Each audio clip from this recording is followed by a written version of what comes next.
হযরতপুর হাটে সব ব্যাপারই কথা বলতে চায় না। কিছু ব্যাপারী আছে যে খুব হাস্যজ্জ্বলভাবে কথা বলে। তার ভিতর একজন হচ্ছেন আমাদের এই গুফরান ব্যাপারী। প্রতি হাটে আসলেই কিন্তু তার সাথে আমরা কথা বলি, ভিডিও করি। কর্নারে গুফরান ভাই বেচেন এবং তিনি নিজে হাতে দুধ দহন করে দেন। একটু দেখি গুফরান ভাই যে দুধ দহন করছে। গুফরান ভাই, আসসালামু আলাইকুম। ওয়ালাইকুম আসসালাম ভাই। আসসালামু আলাইকুম। কেমন আছেন? এই তো ভাই ভালো, আলহামদুলিল্লাহ। কয় টাকা বিক্রি করলেন? এটা ভাই 190 বেশি। কতটুকু দুধ? এটা ভাই দুধ 1300-এর গ্যারান্টি নাকি? Guarantee guarantee. কম হলে কি হবে না? কম হবে না আমার গায়ে দুধ, বেশি হবে আল্লাহর রহমত, এক প্রকার আছে বেশি হবে। সাথে কি বাছুর? দামের বাছুর। গুফরান ভাই প্রতি হাটে আসে এবং তিনি এই নিজে হাতে দুধ দুয়ে কিন্তু বোস করে দেয়। ওটা কে কিনলেন? আসসালামু আলাইকুম।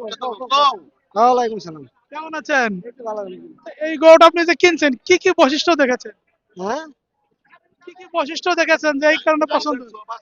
এটা বাছুরটা দেখছি ভালো, গাইটাও দেখছি ভালো, এটার ওলানো বেশ মোটামুটি ভালো আছে, এই জন্য আমার পছন্দ হয়েছে। কি নাকি আপনি খুশি? হ্যাঁ, খুশি আমি। ওই যে দুধ বলছে 13 লিটার, 13 লিটার হবে তো নাকি? এইটা হয় না আমার ভাগ্যে কিছু মতো যা আছে, কে তো বললো 13 লিটার, ওখানে আমার কিছু মতো যেটা আছে আমার। পরে ধর বাড়িতে নিয়ে গেলে কিন্তু ভালো মন্দ খাবারটা দিতে হবে। গরুর কিন্তু জাত এবং খাবারের উপরে কিন্তু দুধ, মুখে কিন্তু গরুর কিন্তু মুখে দুধ। হ্যাঁ হ্যাঁ, আমার বাড়িতে আরো গরু আছে। আছে, কটা আছে? আরেকটা আছে। তাহলে দুইটা গরু, ছোট খামারি আপনি। আসলে এখানে কি কি ধরনের খাবার দিতে হবে এটা কি আপনার জানা আছে? খাওয়াই হলো ভুট্টা খাওয়াইনি, তারপরে কাঁচা ঘাস যেটা বলে যে কলই কালাই, এগুলি খাওয়াইনি। কাঁচা ঘাস খাবেন, কলাই খাবেন, আর দানাদার খাবার দিতে হবে। দানাদার খাবার হচ্ছে ভুসি, ভুসি, কি কি ভুসি দিবেন? গমের ভুসি আছে, এরপরে খৈল আছে, আপনার এই কলুর ভুসি আছে, এগুলি খাবার দিবে। এখন আপনি কি নিয়ম জানেন যে কতটুকু দুধ হলে কতটুকু দানাদার খাবার দিতে হয়? সেইটা হলে যদি 13 কেজি, 13 লিটার দুধ হয় তাহলে এবারে প্রায় 5 কেজির মতন কিন্তু খাবার দিতে হবে। আমি তুমি নিয়ন্ত্রণ করি না, বাড়িয়ে তার মানে বেশি সূত্র হলো কি, নিয়ন্ত্রণ। গরু প্রতি হলো 2 কেজি, আর যে কয় কেজি যে লিটার দুধ হবে তার 3 ভাগের 1 ভাগ, 13, 13 অর্ধেক কত, 3 4 12, 4, আর গরু হলো 6 কেজি দানাদার খাবার দিতে হবে। আপনি যদি আপনি আর কম দেন তাহলে দুধ কম হবে, দোষ হবে গুফরানের। হ্যাঁ হ্যাঁ, আর যদি খাবার একটু বাড়ায় দেন তাহলে কিন্তু আপনার খরচ বাড়বে। না হ্যাঁ, বারু। খরচ বাড়ানো যাবে না তো, ঠিক হয়েছে, বুঝছেন? মেনটেন করবেন। গরুটা কিন্তু মাশাআল্লাহ অনেক সুন্দর চমৎকার আছে।